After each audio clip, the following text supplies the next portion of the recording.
It's almost like there's, this might sound flaky. It's my favorite term to describe weird sensations. It's almost like there's like a film in front of me, and visually, like, I mean, obviously I'm standing in a Neolithic burial chamber, but it's just like there's something else beyond it, beyond what's in front of me, if that makes any sense.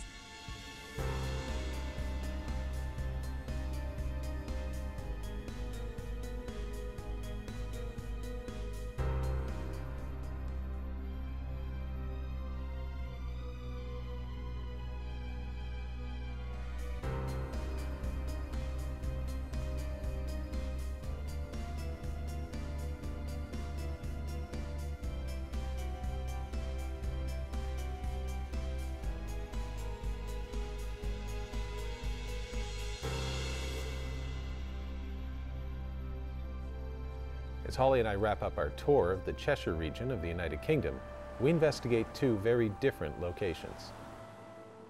The first was a 12,000-year-old Neolithic burial site known as the Bridestones, where there had been sightings of ghostly druids, missing time incidents, and numerous reports of a phenomenon known as earthlights.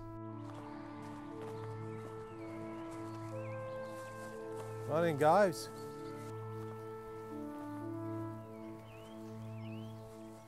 So, how old is this Mr. Sadler, did you say? This is...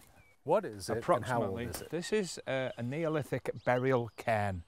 A burial cairn, obviously, is of great importance to somebody who was buried here. It was an important person, and it's called the Bridestones, it's thought, because it was supposed to be a female. So, are you as excited here as you were at Shock Black? I certainly am, yes. I mean, I love Neolithic burial chambers. I've been around a number of them on investigations. This one is a little bit smaller than I expected, but I'm already intrigued. So, what's the haunting story, Dave? First and foremost, there's been a figure which the reportee, the witness, claimed looked like a druid. It was in white. We've also got dark, shapely figures. The UPIA actually themselves have had quite a high EMF spike within the burial cairn itself. Also, a gentleman was travelling on this road. The gentleman stopped to relieve himself, to have a little wee. And in that period of time, he got out of his car.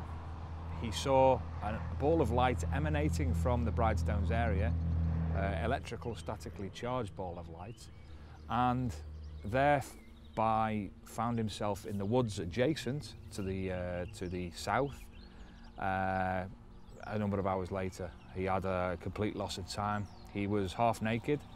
When he got back to his car, he found his clothes were neatly piled up in his car, and they had an electrical statical charge to them also. Well, okay, why don't we do this? Why don't you and Steve go snag your gear so we can get the ball rolling on a proper investigation, and Holly and I'll stay here and figure out where we'll set up our DVR cameras. Yeah, all right. Break, team. Sure. Let's go Neolithic, Holly. I'm already there. It's as close as I get to an action shot. So, what do you say? You feeling anything? Got any vibes? Anything? What do you feel when you get here? When you first walked in? 12,000 years old, give or take. Paul and the crew began setting up the infrared cameras, so I took the opportunity to have a closer look at the burial chamber. In the short time that we'd been there, I noticed a very strong sense of unease come over me. I don't know if I want to call it anxiety, because I've definitely experienced that before, but it's just this kind of like sensation just kind of hits me of it's kind of a worry, like there's something wrong kind of sensation. And it also, on occasion, transfers into sadness. Something was wrong, is what it felt like. It's almost like there's like a film in front of me, and Visually, like, I mean, obviously I'm standing in a Neolithic burial chamber, but it's just like there's something else beyond it, beyond what's in front of me, if that makes any sense. While Holly was in the burial chamber, Dave, Steve, and I took the opportunity to set up our generator and infrared cameras before the sun went down. Got one set up over here. These are what the little fellows look like. Infrared cameras that'll be able to see everything that happens here. And we've got another one set up down over there on that wall. And we've got 3 set up in and around the Bridestones monument itself. So hopefully something happens because we're equipped to film it tonight. Once the cameras were set up, Dave and Holly began their investigation in the burial chamber, while Steve and I headed out into the surrounding field in the hopes of witnessing some form of paranormal activity. There's something about this field, is there? Yeah, right running parallel next to the Bridestones, we have a field where there's a geological fault which passes right through the centre, which is only 100 yards away, literally, from the Bridestones. As it reaches down to the bottom of the field, we have another fault, which is copper. And there was obviously a lot of mining maybe at some stage around here. And these geological faults are renowned basically for Earth-like phenomena, those sort of experiences. Balls of light. Natural phenomena. It's a natural phenomenon, yeah. Many people would report over a period of time that they see balls of light, and they're gaseous, they tend to be plasma, burning a range of colours, usually white, yellow, orange, those sort of colours, and sometimes they'll seem to be moving. Many years ago, people used to refer to them as UFOs. You thought they were unidentified flying objects in the sky. Very similar to swamp gas, but that's a gaseous ignition. So could this account for, if you go back far enough in myth and legend, especially in the United Kingdom, things like Will-o'-the-Wisp? And Most definitely, yeah. Most definitely, yeah. We would have had the reports of those type of experiences, Will-o'-the-Wisp you could call it, or even fairies, gentry. I mean, Really? a lot of people will misinterpret the phenomena. I think over the last sort of 10 years, we've really got to grasp on this phenomena now. And we do know that it does actually happen. It's been recorded, it's been filmed, photographed, and even done in an experimental chamber on a smaller degree. The theory that the paranormal experiences reported at the Bridestones could be explained by the surrounding geography made sense to me, but I was still curious as to whether it could explain the story of the man with the missing time. It could simply be a natural phenomenon. It's adversely affected somebody who was passing by at the time. A huge amount of EMF, or should we say GMF, geological magnetic phenomena. Right. It's the same thing, but it's generated from the ground. And if you're caught in that, it could adversely affect your mind. And you could also obviously claim to have had missing time as well. So you can understand how people could misinterpret that phenomenon. So you could bring in the idea that potentially earth lights, or the phenomenon that causes earth lights, would create something that might look like a fairy or a sprite or whatever, any of these mythological creatures we might have. At the same time as that phenomenon or something related to it might be causing a missing time thing. And today we call those UFOs. 500-600 years ago, they might have said, look, these are people who are taken away by the fairies and sprites for a period of time and then return from the fairy kingdom. Exactly. Yeah. I mean, as you go through the eras, you'll find that there's very similar accounts, but they're interpreted completely different. At one time it would have been fairies, at another time it would have been spirits of their ancestors, another time it would have been paranormal. Some people refer to it as UFO. It's so many different things. In my opinion, any ghost investigation where you can come up with some answers is worthwhile, even if those answers aren't paranormal in nature. The great thing about the UPIA is that they take the exact same approach.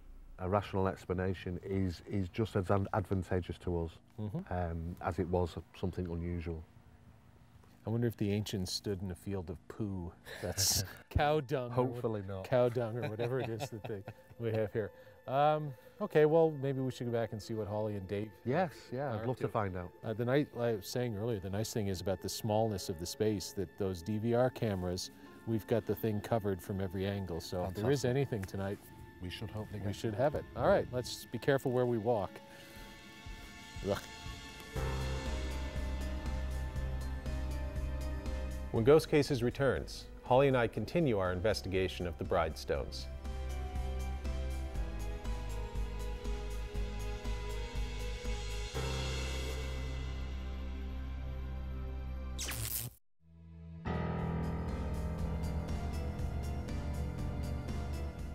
Holly and I continue our investigation of the Bridestones.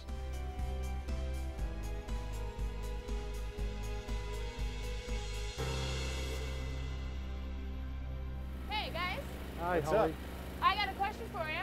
Oh, right. Steve, because no offense, Paul, but I don't know if you know the answer. Not my area. But, But all right, I'll tell you what. You guys talk. I'm going to go in and spend a little time with the Bridestones on my own. All right, don't get in the way. I won't. I was just watching the screen for a little while. Right. After I was done with Dave there, and in this field over here, it was at about 8:01 according to the clock.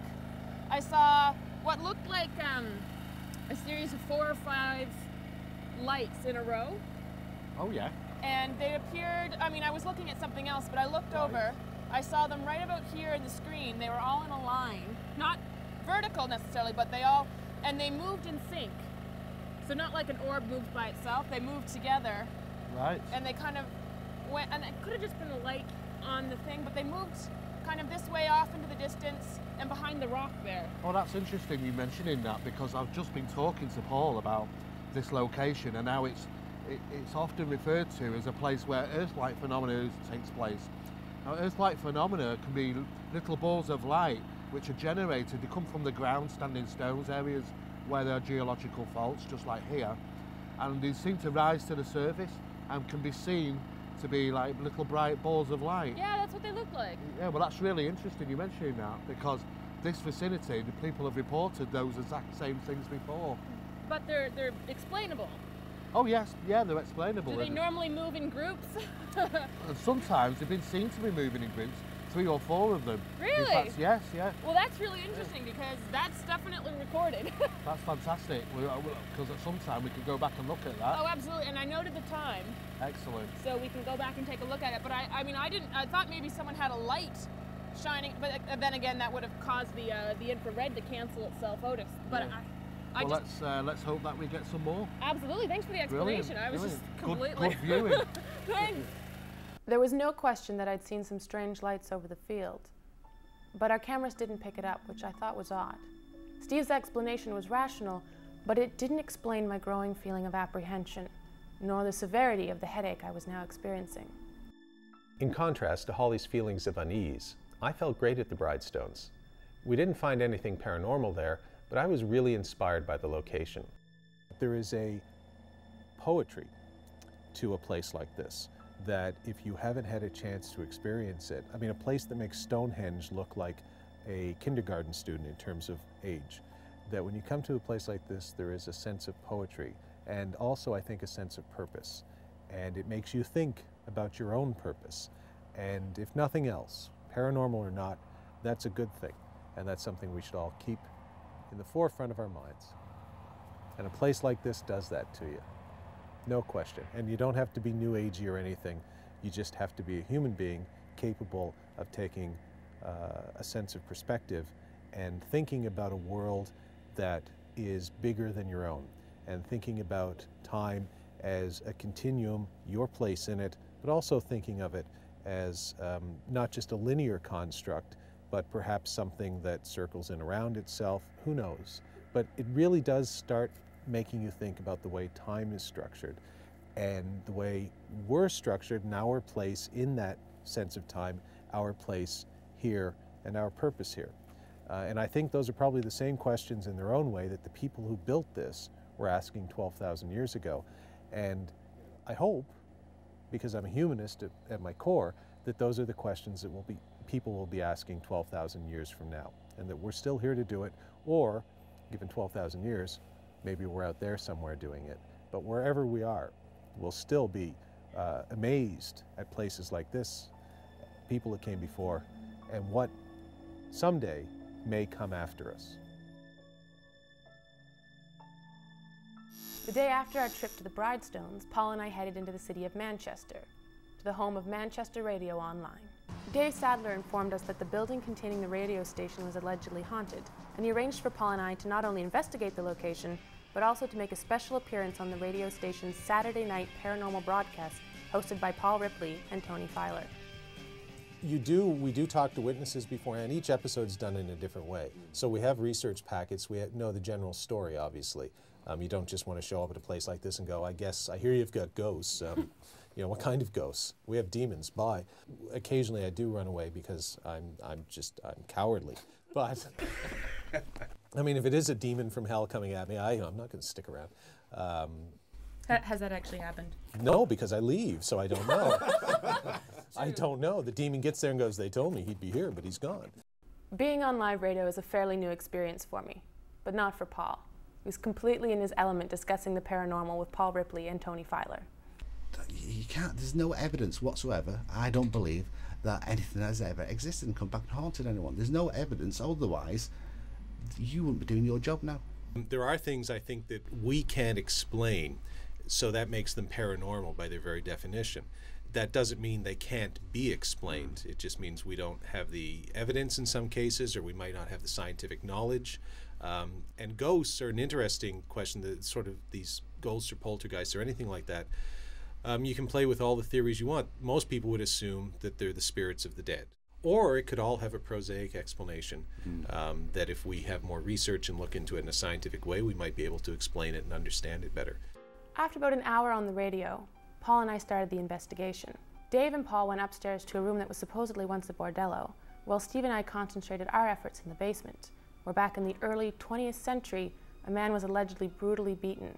I've done a full sweep around the full perimeter of both of these rooms in the cellar. I haven't picked up anything on the negative ions as yet. Okay. I actually expected, because I thought some of the carpeting on the walls and the ceiling and the floor that we've got here, because it's just everywhere, would have had some traces of nylon in it, because nylon is it's a culprit for causing negative ions. Really? Yeah, we picked up negative ions in nylon quite a few times, such as shower curtains, certain carpets, and usually give a trace, but we're not getting anything in here on the negative ion meter. Okay. So I'm going to do a sweep with the microwave radiation Sure. meter. I'm going to take a look at EMF.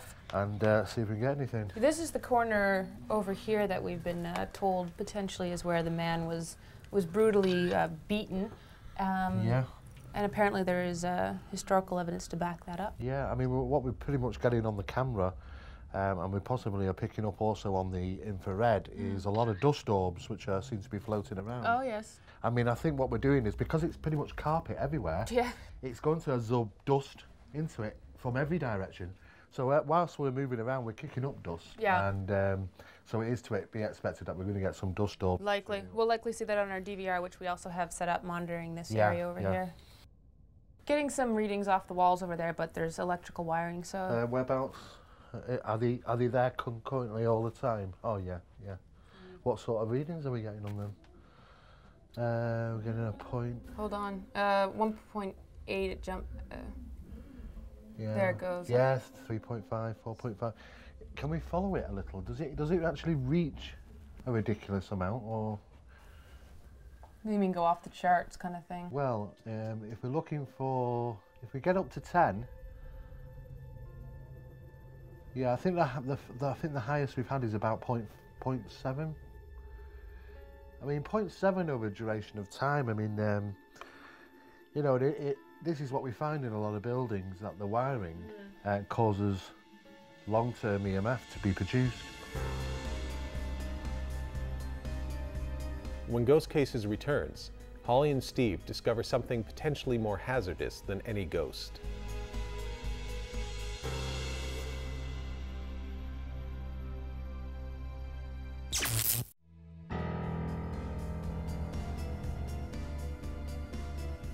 Holly and I continue our investigation of the radio station in Manchester, England.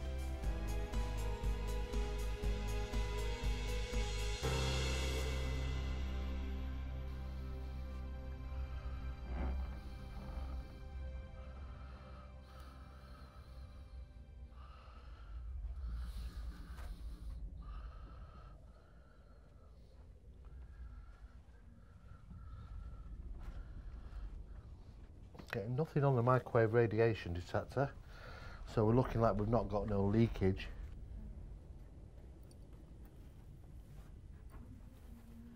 One, two.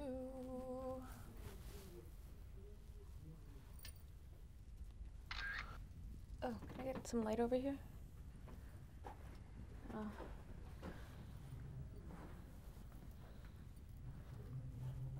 Oh, so there's like a whole other space back there. Oh. It's covered off with the carpeting. We're probably not really supposed to go back there, she says as she looks. Interesting. Oh, weird.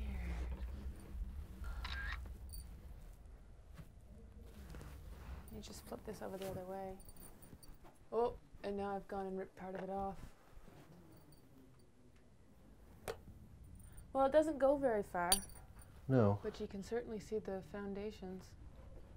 Yeah, do you want to take a couple of snaps whilst you're in there? Sure. Holly? Sure. Just, Let me do just point and press.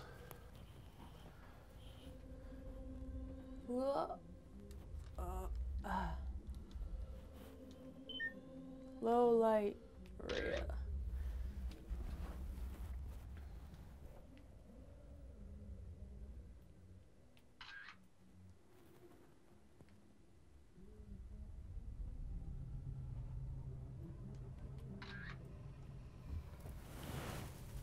Let me just take this side. Creepy corners. Yeah, you want to do any sweeps in here? It's a very small space, and I'm afraid I'm going to pull out these nails. Wiring, that's really high. Is it? 20, 48, 50, Sorry? 40, 50. Oh, whoa. That's not good. That's not healthy at all. That spike you got, 45. Not healthy like I should take my hand away, not healthy? No, basically, if you've got 45, you'd only have to spend about, what, 20 minutes in that field at 45. In that field? In that field, about 20 minutes.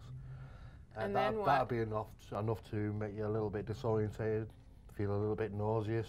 But you'd actually have to be standing. You'd have to stand in that space. We're up to 69. It's jumping. 69. It's jumping between 30 and 50. Yeah, they definitely need the wiring sorting out, really.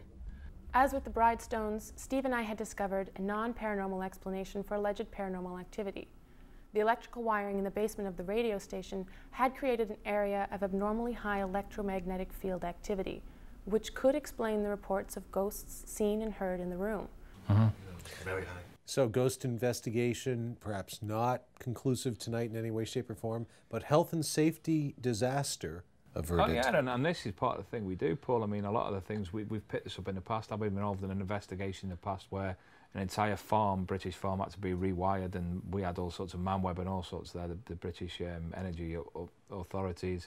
And because of the severity of the EMFs, which was proven to be affecting one of the members of the family, the whole farm had to be rewired. And after it was rewired and everything was fixed, the health increased better. Good work, guys. Excellent. Thank you. We've got lots of DVR to go over, so... Yeah, we've got quite a lot of photographs, and obviously we put some details down on our sheet. We're now doing the perimeter test, so... And we've also got a lot of our own footage, which obviously we're making available to the crew. Check that as well, yeah. Negative ions, they're still negative. They're still very upset about something. Up here is still EMF up here. Radiation is still radiation free. We hadn't found any ghosts at either the Bridestones or the Manchester radio station, but we did discover some answers, and that's really what ghost investigation is all about. Holly and I had an amazing time working with Dave and Steve and the rest of the UPIA during our week in the United Kingdom. Some of the sites we visited, like the radio station and the Bridestones, had non-paranormal explanations for the reports of ghostly activity, but there were others, like Schochlack Church and the White Hart Hotel, where we experienced some truly surreal events for which we still cannot find a rational explanation. Working with real professionals like the folks from the UPIA was a great learning experience for both Holly and I, and we can't wait to return to England sooner rather than later, for it's truly a magical land, rich in both history and hauntings.